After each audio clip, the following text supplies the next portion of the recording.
buenas tardes, bienvenidos a su programa Callao Ciudad Puerto. Mi nombre es Juan Manuel David Herrera. El día de hoy tenemos un invitado especial, es el arquitecto Víctor Pimentel. Él es, arquitecto, urbanista, docente. En esta entrevista pudimos conversar muchas cosas del Callao y sus puntos de vista sobre lo que es conservación y restauración, donde deja claro sus puntos de vista. Creo que es interesante escucharlo. Así que los dejo con la entrevista y espero que lo disfruten. Muy buenas tardes, nos encontramos con el arquitecto Víctor Pimentel Gurmendi. Él es uno de los arquitectos más importantes que tenemos en el Perú. Él es pionero en lo que es conservación y restauración de patrimonio cultural edificado del Perú. Pero debo iniciar con que él es arquitecto primero, es urbanista y es docente. Arquitecto Víctor Pimentel, muchas gracias por aceptarnos esta entrevista. En sus primeras palabras. Gracias a ustedes. Bien, arquitecto, voy a hacer empezar con una pregunta mucho más grande, que banal tu pregunta, pero quiero hacerla, ¿no? Cuando le mencionan al Callao, ¿qué es lo primero que se le viene a la mente, arquitecto? Primero, la ciudad puerto y luego esa obra de ingeniería militar como es la fortaleza Real Felipe del Callao. Perfecto. Como mencioné, hace poco usted es el pionero de la conservación y restauración del patrimonio cultural edificado del Perú. El Callao está muy vinculado a usted, especialmente el Centro Histórico del Callao, por trabajos que realizó en la zona monumental del Callao. Y también la elaboración de expedientes.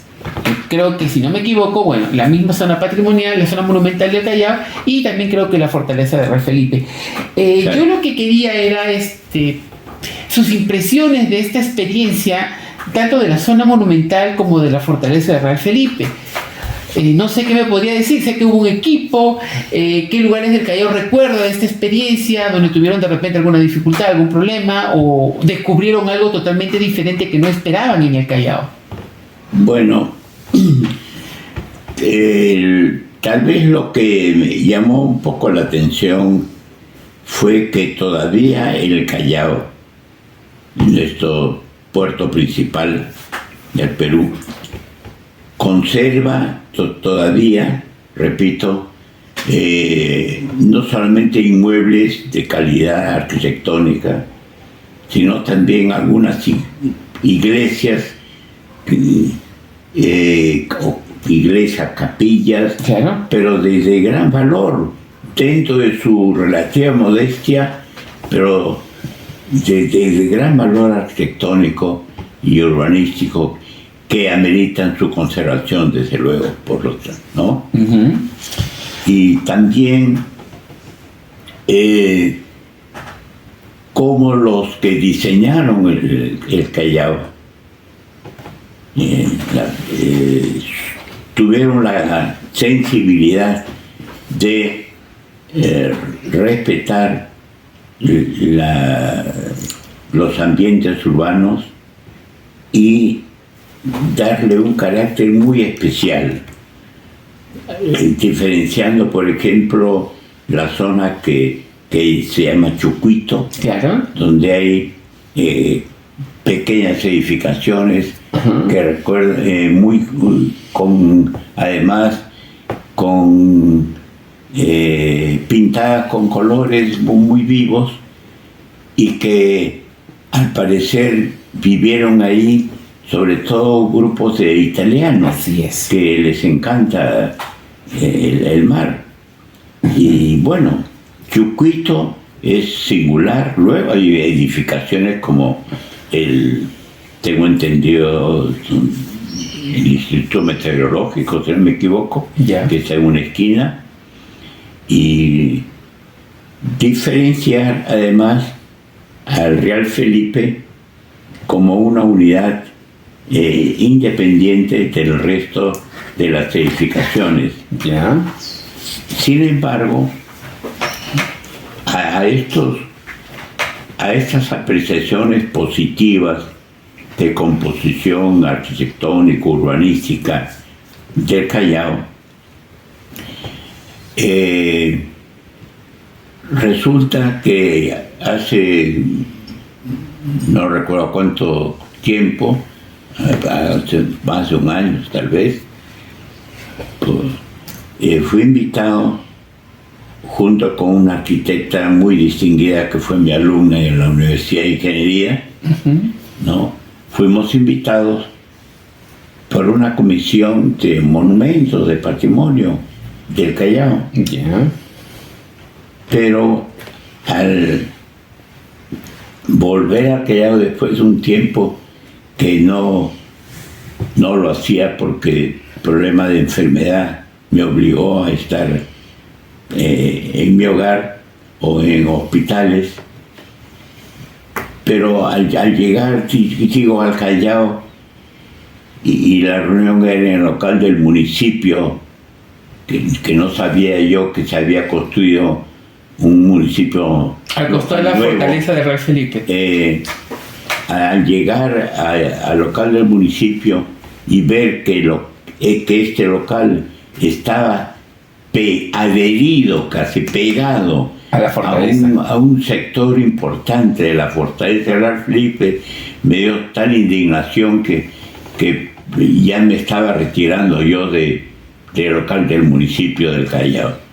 Y manifesté mi discrepancia. Desde luego les importó un comino a los funcionarios de turno, pero hasta ahora me siento yo dolido y no sé si aquí habrá una autoridad de patrimonio que tenga la fuerza de poder retirar ese pegote a uno de los monumentos de carácter militar y de un valor histórico para nuestra historia de la independencia notable, lugar donde incluso fallecieron numerosos héroes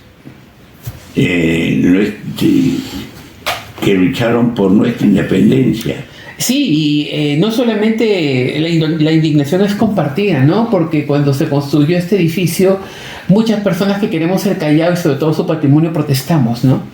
Pero bueno, la autoridad de turno se hizo prevalecer su mal gusto, por decirlo de alguna manera. Es una pena, ¿no? Y esperemos que, comparto con usted la idea de que ese pegote, como usted y con justa razón, se retire en algún momento. Pero debe hacerse por propia dignidad. Y ahora con mayor razón, sabe usted que la fortaleza de Real Felipe ha sido incluida en la lista indicativa del Patrimonio Cultural de la Humanidad. Figura entre las candidatas. Entonces no tiene sentido. Pero cómo... yo, por ejemplo, yo no sé si han utilizado los estudios que yo he hecho, porque nunca me lo han solicitado. En cambio, cuando terminé todo el trabajo del conjunto monumental de San Francisco de Lima, ¿ya? Que eso se envió a la UNESCO, la documentación, y a base de mi proyecto integral, se declaró como primer lugar destinado con la denominación de Patrimonio Cultural de la Humanidad al conjunto monumental de San Francisco. Fue el primero, y después ya siguieron otras declaraciones de UNESCO de Lima, Arequipa y Cusco.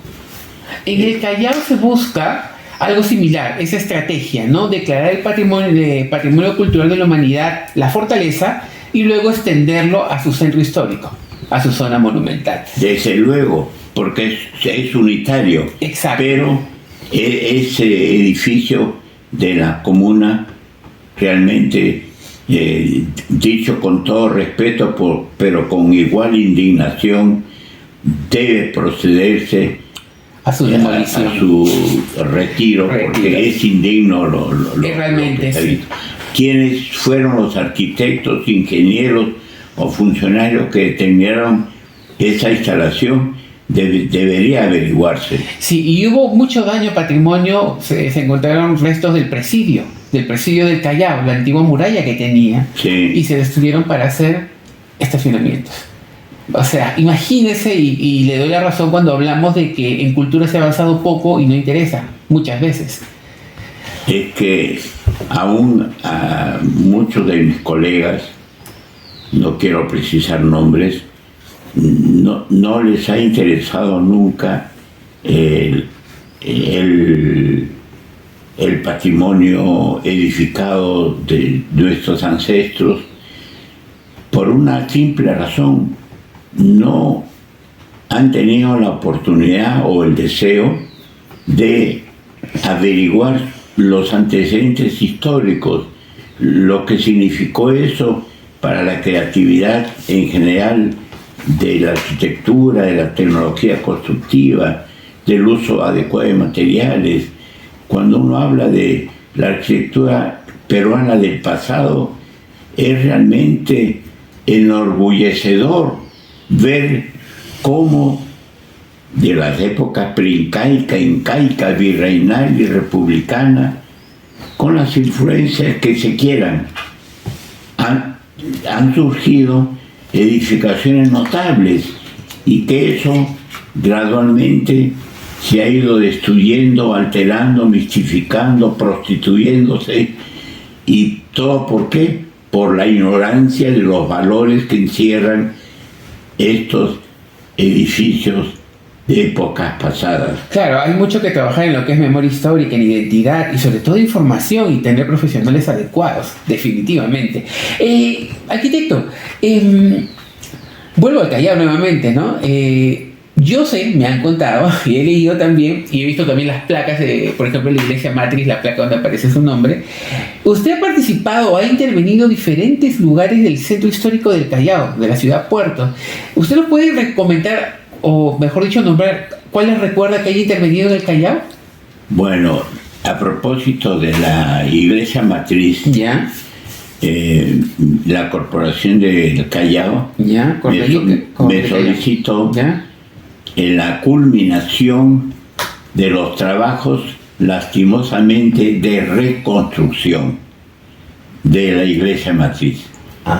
Que dos colegas muy distinguidos, anteriores a mí, habían hecho la obra de reconstrucción de la iglesia matriz, que sufrió con un terremoto. Pero faltaba concluir esa reconstrucción, no restauración. Yo me vi en un dilema bastante severo, pero acepté la culminación de la obra porque lo que faltaba era poco. Y hice pequeñas mejoras al interior y en un sótano donde hay, bueno, y digamos, para entierros, claro, ¿no? Y cuando usted me dice reconstrucción, que fue mejorar un poco también los cimientos ante un eminente nuevo terremoto, porque esa iglesia se ha derrumbado varias veces por sismos. Pero la última iglesia, antes del último sismo, ¿ya? Tenía un valor significativo y no necesitaba, lo que se estudió no meritaba la destrucción total para hacerla de nuevo en concreto armado. Claro, porque se ha hecho en concreto armado. Supuestamente se respetó un poco se ha respetado la fachada original. Más o menos. Más o menos, porque sí. estuve comparando con las anteriores y bueno, hay algunas diferencias, ¿no? Desde luego. Sí. Aparte, pero también me pidieron la remodelación de la plaza que precede la plaza matriz. Claro. Ya. ¿No? Conseguí alguna información histórica, hasta gráfica, en algún local aledaño donde había una colección de fotografías antiguas. En fin, pude contar con el apoyo generoso de personas vinculadas a la plaza matriz, y eso me permitió hacer un trabajo mejor. Qué bueno.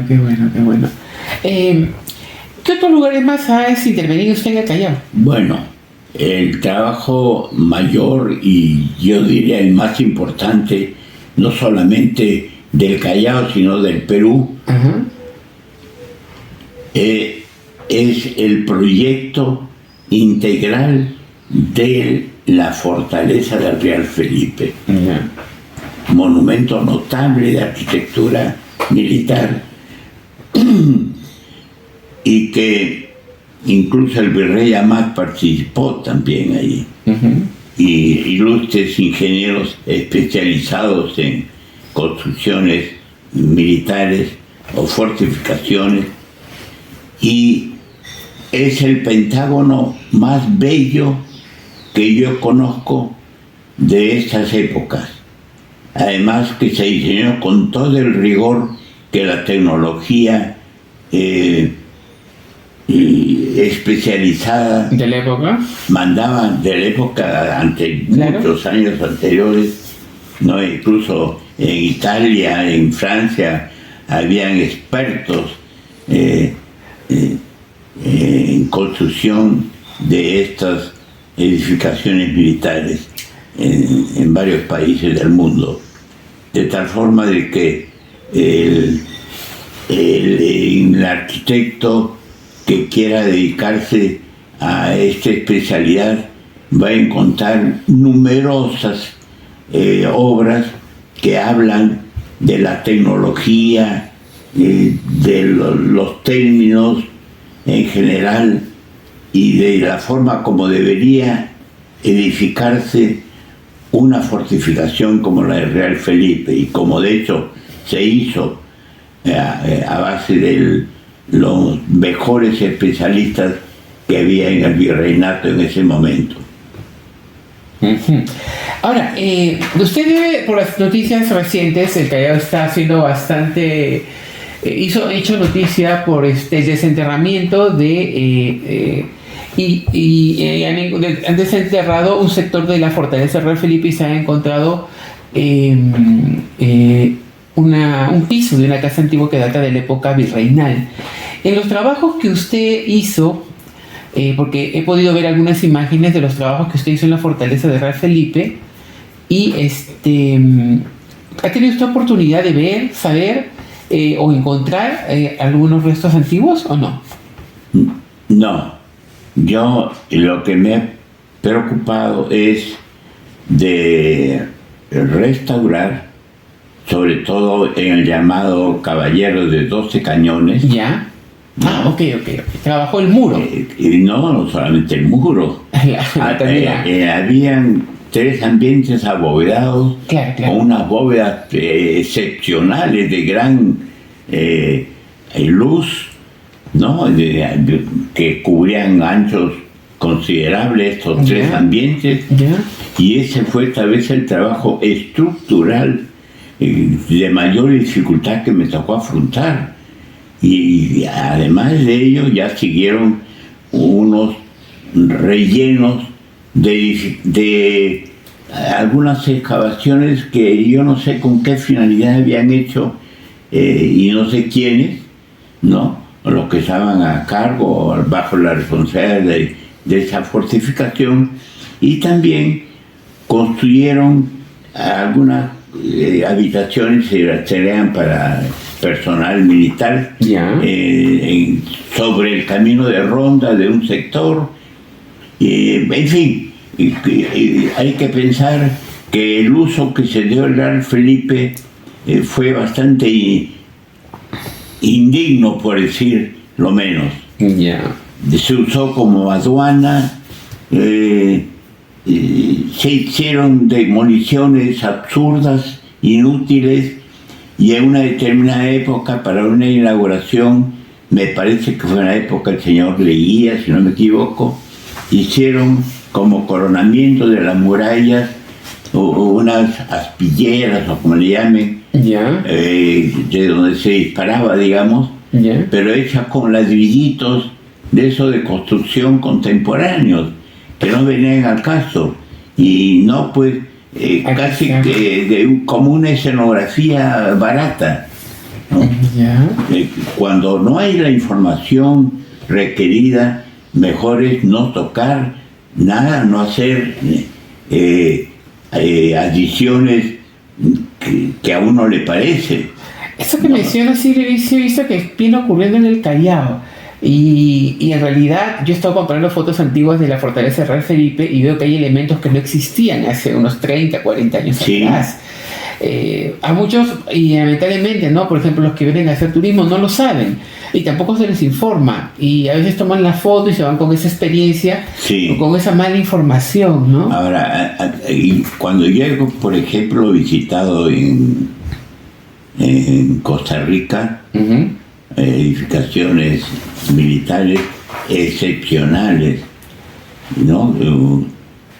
Con el arquitecto que se encargó de ello, que me invitó en 2 oportunidades a unas conferencias. Me explicó en detalle el trabajo que habían hecho, que me pareció magnífico. Lo mismo es en Cartagena de India, en Colombia. Y después también cuando me tocó ganar un concurso internacional para trabajar en Panamá, el Casco Viejo. ¿Usted ha trabajado en el Casco Viejo de Panamá? Naturalmente. Mire usted, yo tuve oportunidad de conocerlo. Muy bonito. Excepcional. Eso.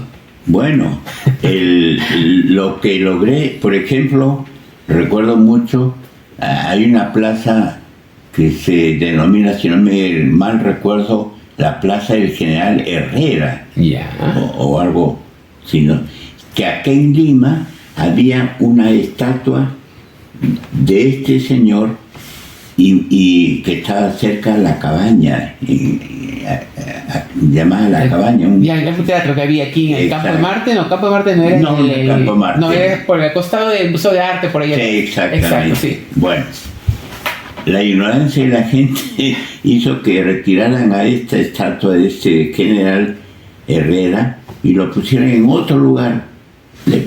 No sabían quién era este general. Y este fue un general que peleó en la batalla de Ayacucho y era panameño. Mire usted. Entonces, hay una plaza muy hermosa que me tocó restaurar, no solamente la Plaza Herrera. ¿Estaba dentro del Casco Viejo? ¿O estaba en el Casco Viejo, señor? Ya. Y de una belleza la plaza, los pisos de una piedra especial, y delante de esta estatua, de este general, habían excavado un pequeño foso y con la idea de colocar ahí tierra que proviniera de la pampa de Ayacucho. Bueno, cuando yo gané esta licitación internacional y mi compromiso era trabajar con una compañía panameña. Bueno, y así se hizo. Pero ya las autoridades del gobierno panameño me pidieron al Perú, no a mí porque yo no era pues toda la autoridad necesaria, pero pidieron al gobierno de Perú a través de la embajada de Panamá, del Perú en Panamá, que yo viajara, de regresar de Panamá a la pampa de Ayacucho, la pampa de Quino. La pampa de Aquino, correcto. ¿No? Sí. Para sacar un poquito de tierra y traerla, llevarla a Panamá y ellos en una urna pequeña colocarla al pie de la estatua de este general Herrera. Cosa que hice. Ya, qué bonita. ¿No? Bonita historia. Bueno, fue tan importante el trabajo en el Casco Viejo, la parte de la defensa, la parte urbana, de una calidad excepcional. La gente salía a tomar el aire y la luz fuera de sus casas, con unas banquitas. ¿Cómo me agradecían esas familias después de que se restauró no solamente la arquitectura pues pública de plazas o estatuas, sino también las casas, las casonas? Sí, yo me quedé fascinado, creo que ha sido uno de los primeros centros históricos internacionales que conocí. Bueno. Y la verdad que es fascinante. Ahora, ¿qué mención yo he recibido acá en el Perú sobre eso? Ninguna. No digo mención de un trofeo, sino mención de citar que un peruano ha hecho esto. ¿No? No, pues no lo conocen. Ahora, porque yo no puedo estarme haciendo publicidad de las cosas que hago. Claro, me dice que ha intervenido en el Real Felipe, ha intervenido en la Plaza Matriz, en la Iglesia Matriz, Básicamente esos lugares en el Callao. Sí, los lugares importantísimos. Y bueno, sí, definitivamente, ¿no? Y también para que el público sepa, el arquitecto Pimentel ha participado o formó parte del equipo, ¿no?, que estuvieron a cargo del desarrollo del expediente para que la zona monumental del Callao sea declarada como tal, patrimonio cultural. Arquitecto Pimentel, entre los colectivos chalacos, gente joven, sobre todo en el tema arquitectónico, que ven el tema de patrimonio y arquitectura, y el que habla también, siempre estamos pensando de que la zona monumental del Callao debería ser declarada centro histórico, porque creemos que tiene las cualidades como para hacerlo. ¿Usted considera que es posible eso? Pero desde luego, posible y necesario. ¿Podría explicarnos por qué piensa usted que la zona monumental del Callao debe ser declarada centro histórico? Brevemente. Hay varias motivaciones. ¿Ya? Uno es el hecho histórico. ¿Qué significó y qué significa el Callao para el patrimonio cultural del Perú, para su historia? ¿Ya? Eso esencialmente. En adición a ello, el valor ya arquitectónico y urbanístico de ambientes urbanos y edificaciones tanto de arquitectura civil como religiosa, y sobre todo militar, ¿no? De tal forma que es una ciudad-puerto que tiene una serie de componentes de gran riqueza dentro de estas especialidades, de tal forma de que la arquitectura y el urbanismo está plasmada en estas edificaciones con gran calidad. Ahora, que hay algunas alteraciones por ahí, sin lugar a dudas, como la hay en todo Lima, donde la ignorancia, no solamente ya de los políticos, sino de los propios arquitectos y pseudo-urbanistas, viene todavía ahora, viene planteando absurdas proposiciones. No quisiera referirme en detalle de lo que se quiere hacer con San Francisco, porque ya lo he dicho y por escrito en un pedido que me hicieron los padres franciscanos. Ahí está por escrito, lo pueden tener y lo pueden leer. Va a ser interesante leer eso, ese arquitecto Pimentel. Sí. Entrando un poco más más al tema, vamos a profundizar un poco, es sobre lo que viene pasando en el Callao. Yo sé que usted no lo visita hace mucho tiempo, pero me gustaría saber su opinión sobre lo que le voy a mencionar, ¿no? En el Callao se está pidiendo que la zona monumental, que aún no se denomina centro histórico, tenga su plan maestro, que me parece genial, ¿ya? Lima lo tiene, el Callao lo quieren replicar. Pero dentro de este plan maestro parece que quieren incluir intervenciones epidémicas de mantenimientos superficiales, lo que se conoce como fachadismo. No, pues. ¿Usted está de acuerdo con eso? ¿Esto aporta a la recuperación del patrimonio arquitectónico? Porque uno puede pensar que se puede ver bonito desde el inicio, pero se ataca el tema real, el tema profundo, porque en los años eso se puede desgastar como uno quiera, pero la casa por dentro se sigue destruyendo. Se sigue cayendo en pedazos. Desde luego. Entonces, ¿usted cree que es bueno proponer fachadismo o estas intervenciones epidémicas que dicen un plan maestro? De ninguna manera. Ese ya no es mal gusto siquiera, sino es ignorancia. Y son aberraciones que no debemos permitir. Yo creo que ya hemos crecido un poquito como para desechar esas estupideces, perdone la expresión. A mí me indigna toda vez que veo esos falsos o pseudo restauraciones que son no solamente llamados fachadismo, sino peor que eso, son destrucciones, alteraciones de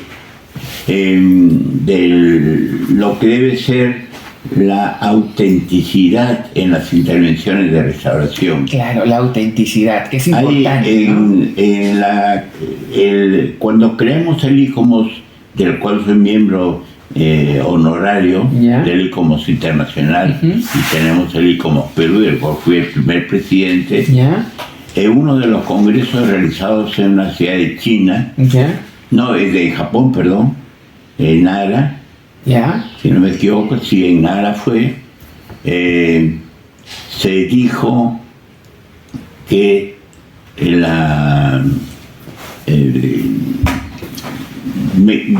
digamos que la restauración debería sobre todo ser veraz. Es decir, se habló de la veracidad en la intervención que se haga en cualquier monumento. entiéndase utilizar los propios materiales dentro de lo que se pueda y que sea de la misma, similar o igual al diseño Y sobre anterior. todo con el sentido de la verdad, Ya. no con supuestos engaños históricos, con colorinches raros o con materiales indebidos. No, esos fachadismos o como se llamen, deben estar excluidos a priori. No debe permitirse de ninguna manera. Ahora, por ejemplo, yo viendo aquí la Carta de Venecia de 1964, dice que la noción, artículo 1, la noción de un monumento histórico comprende la creación arquitectónica aislada, así como el conjunto urbano rural que da testimonio de una civilización particular, de una evolución significativa o de un acontecimiento histórico. Se refiere no solo a las grandes creaciones, sino también a las obras maestras que han adquirido con el tiempo una significación cultural. En las obras maestras no, señor. Las obras modestas, perdón, las obras modestas. Ahora sí. Corrección, me estoy leyendo mal.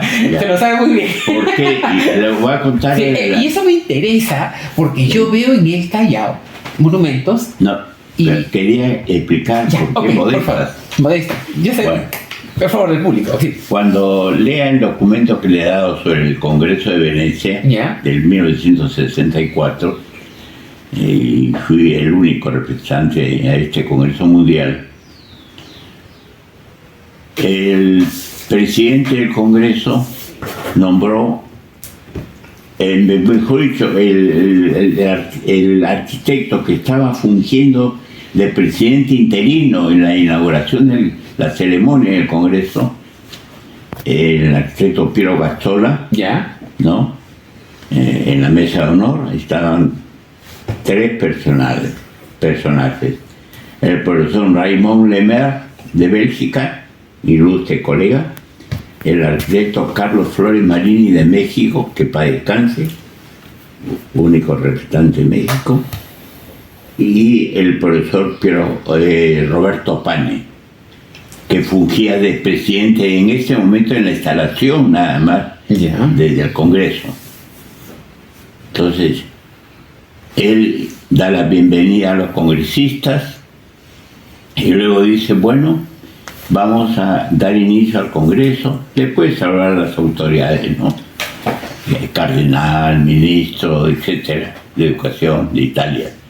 Dice, vamos a dar inicio al Congreso con la lectura de la ponencia italiana. Bien, después de eso, bueno, yo creo que para no extenderme demasiado sobre este aspecto, mejor en el documento que le he proporcionado, Ya. lean, yo ahí relato esto. Claro, yo empecé leyéndole este artículo, ¿por qué? No, pero- Porque yo sé que tiene una historia. No, pero es muy simple. Ya. La voy a simplificar. Ya. Después de eso, el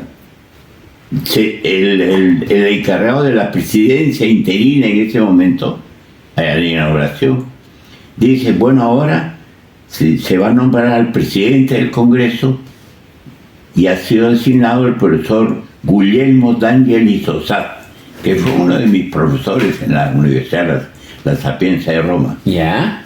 Bien.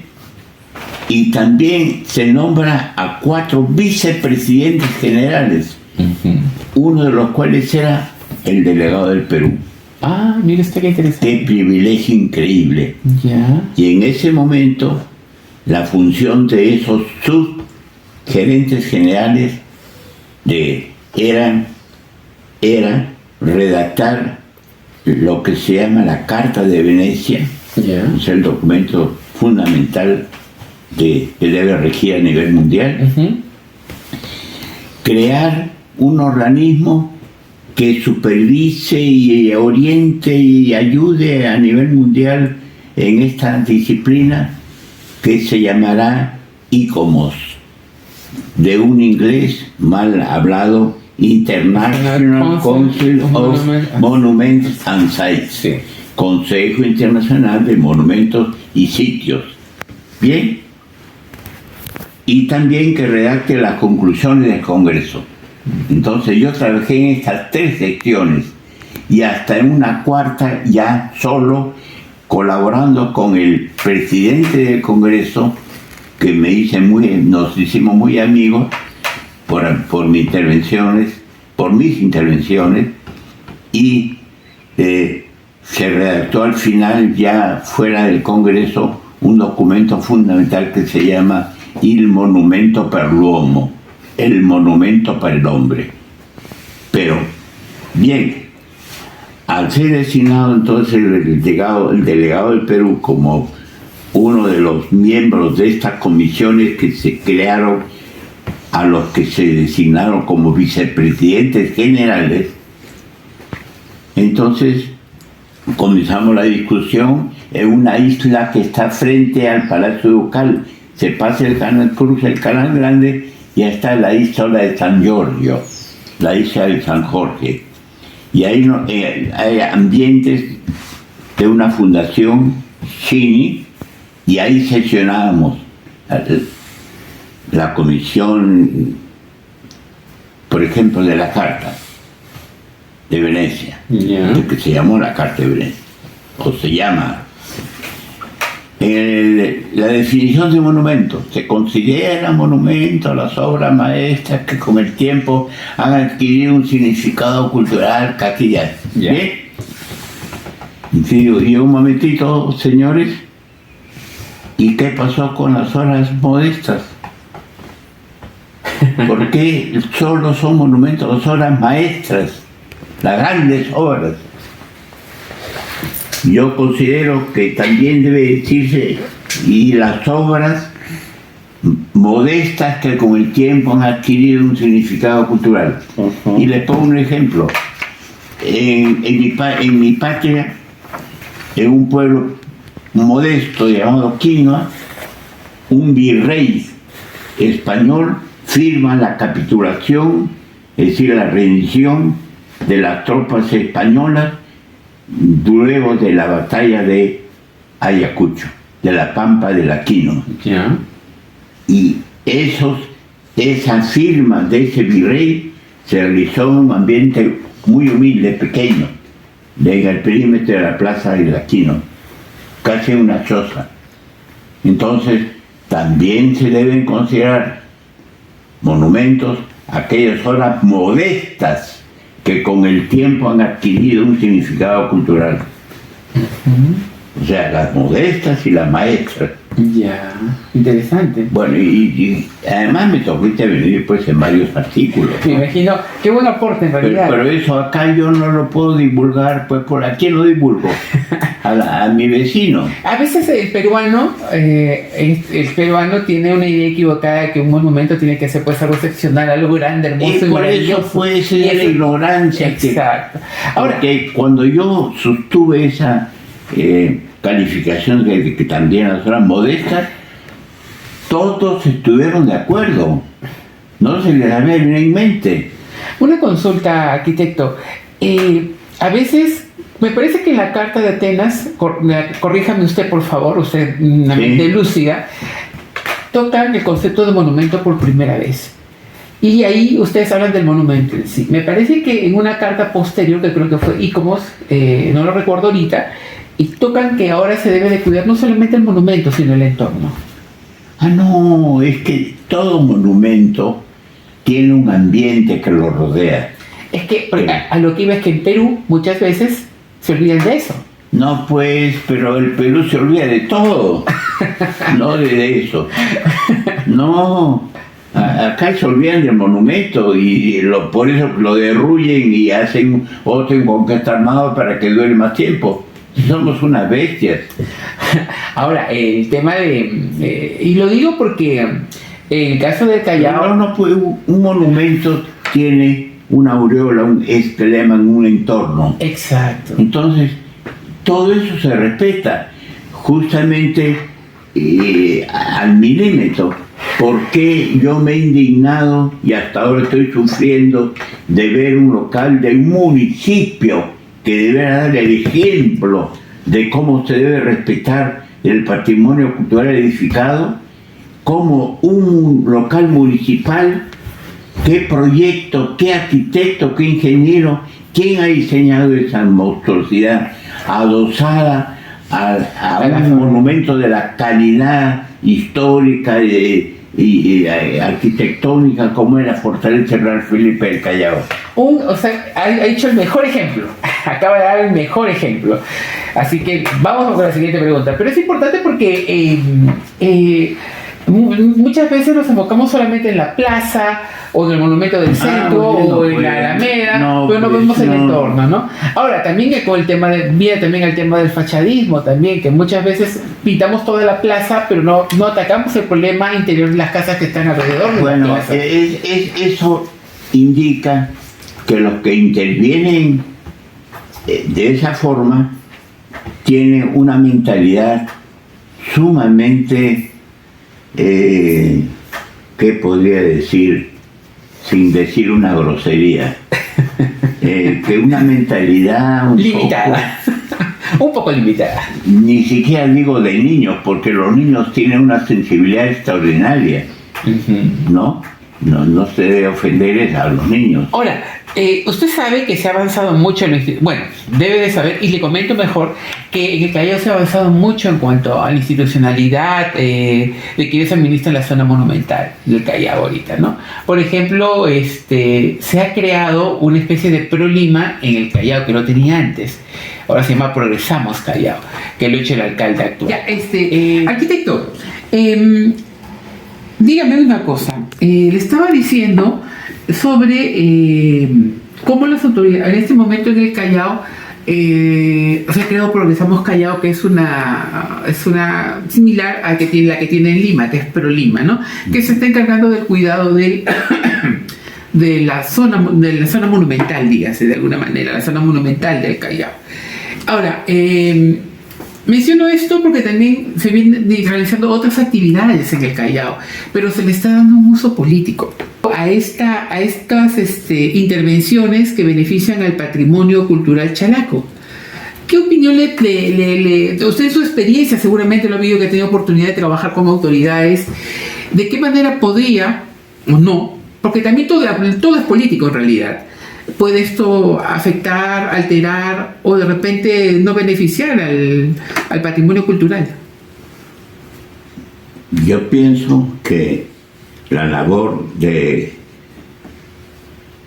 investigación, de restauración, de conservación permanente, con autenticidad del patrimonio cultural edificado, es labor esencial de los especialistas, arquitectos, ingenieros, urbanistas, conservadores en general, que hayan tenido una sólida formación en universidades, en instituciones especializadas a nivel mundial, que las hay,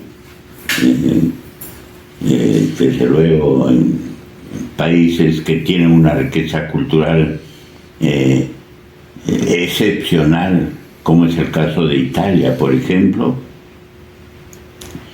de tal forma de que dejar esta labor tan fundamental para el desarrollo de una ciudad y de un país en general en manos de pseudo restauradores que lo que hacen es prostituir el patrimonio, mistificarlo, crear cosas nuevas o recrear cosas que ya se perdieron definitivamente, lo que es una reconstrucción de cosas que por la ignorancia de gente anterior no supo respetar y la destruyeron, no solamente los sismos, Ya. la gente. Sí. Entonces, no creo que de ninguna manera un centro histórico o un patrimonio o un edificio de interés monumental puede estar en manos de pseudos restauradores, ya sean políticos o no políticos, eso no interesa, Ya. pero no, la restauración no debe ser prostituida por malas intervenciones. Y se crean organismos muy pomposos, con mucho dinero y todo, y lo que hacen es enriquecerse los que intervienen ahí, pero el monumento, bien, gracias, o los monumentos.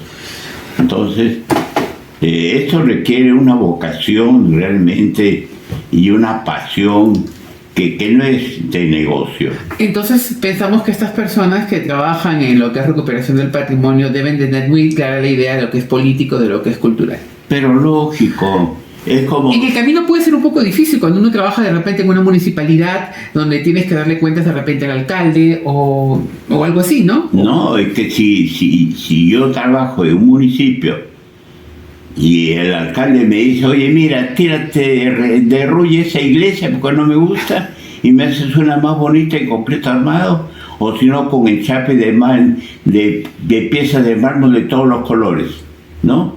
Yo lo mando pues al alcalde y me retiro yo y me voy a mi casa a morirme de hambre. Claro, es mucho cuestión de ética. Estoy dramatizando para dar a entender con claridad cuál es mi postura. Sí, de hecho que sí, queda clarísimo, queda muy claro lo que usted está diciendo. Creo que es importante que su mensaje lo escuchen las personas que intervienen en el tema de patrimonio. Dios quiera. Y porque seguramente sí es me van a mandar yo sé dónde, pero no importa. Arquitecto, ¿existen intervenciones de patrimonio arquitectónico que hayan aportado en el contexto de Lima o en el Callao?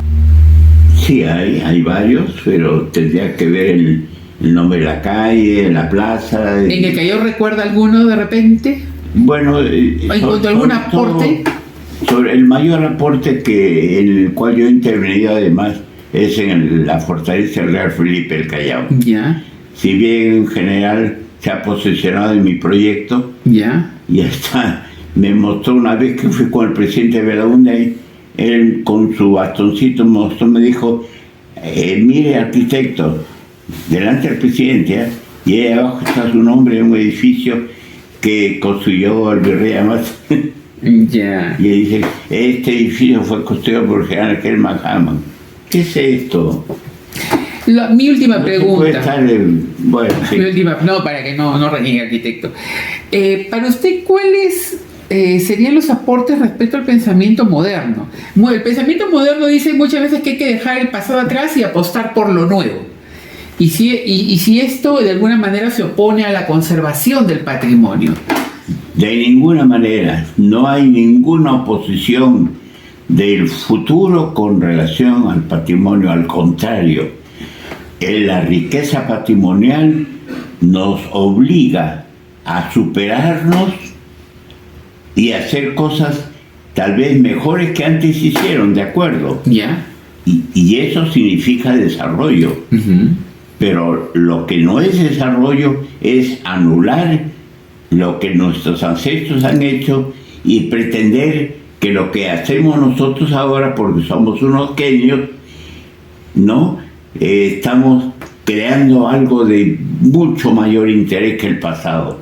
Y eso no es así. Tendría que ser si vamos a tocar, digamos, un edificio que la mitad se ha derruido, por X razones, y todavía se mantiene la mitad, tenemos que tratar de recuperar esa otra mitad.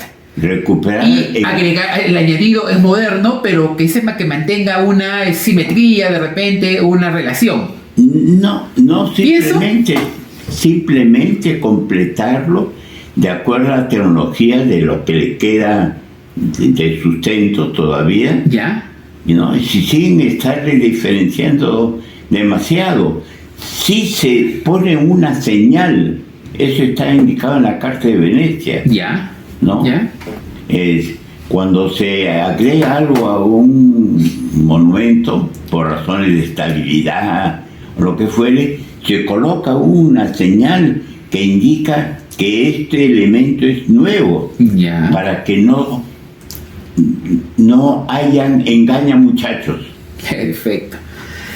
Arquitecto Víctor Pimentel, le agradezco mucho su tiempo, insisto, la generosidad para podernos atender. Definitivamente hemos aprendido bastante hoy día. No. Y estoy seguro que muchos en el Callao que no lo conocen, o que los que lo conocen, les va a parecer muy interesante, ¿no? Creo que el tema del patrimonio cultural chalaco en la zona está bastante vigente ahorita con las intervenciones que se vienen haciendo, y lo que queremos los chalacos es que nuestro patrimonio se revalore, porque en gestiones anteriores municipales y regionales nunca se ha hecho nada. Desde luego. Y ahora se está haciendo. Claro, hay errores, hay cuestionamientos, pero esperamos que eso se supere. Muchas gracias por su entrevista, o por su tiempo, mejor dicho. No, gracias a ustedes por la labor que tienen de difundir los criterios que algunos profesionales podamos expresar, y si consideran que mis opiniones tienen alguna validez, la divulguen a ustedes. Yo les agradezco más bien esa posibilidad, y estoy siempre a la orden de ustedes. Muchísimas gracias. De nada. Hemos concluido la entrevista, nos vemos en el siguiente programa. Bien, estamos de vuelta, conversamos de todo con el arquitecto Pimentel, en realidad nos faltó tiempo. A modo de conclusión, quería solamente mencionar algunas cositas, ¿no? Creo que dejó claros sus puntos sobre lo que es sobre restauración y conservación de monumentos, del patrimonio cultural edificado, ¿no? Cómo debería de tratarse, ¿no? Muchos podrían estar en discrepancia con él o no estar de acuerdo, ¿no? Pero considero que sigue siendo una voz potente en lo que se refiere, o cuando hablamos de patrimonio cultural. También mencionó, y es importante, ¿no?, y lo recalcó mucho, es sobre el actual local municipal que se encuentra adosado a la fortaleza de Real Felipe, ¿no? Y nos hace pensar mucho sobre realmente si ese edificio tiene que estar ahí, cuánto nos beneficia, o realmente se podrá declarar la fortaleza de Real Felipe como patrimonio cultural de la humanidad, ¿no? También comentó sobre lo que se conoce como fachadismo, ¿no? Que se ha aplicado en algunos centros históricos también, ¿no? Puso su punto, o punto sobre la silla respecto a este tipo de intervención en centros históricos, ¿no? Yo creo que también es válido y sería bueno considerarlo, ¿no? Pero sobre todo tocó sobre el tema de la ética del profesional en restauración y conservación, ¿no? Sobre todo que se informe, que sea transparente, y sobre todo que se respete mucho el tema de la autenticidad, de la verdad del patrimonio cultural, ¿no? Cuando se va a intervenir, o cuando se va, sobre todo, a restaurar y conservar. Nada, eso sería todo, y nos vemos en el siguiente programa. Hasta la vista.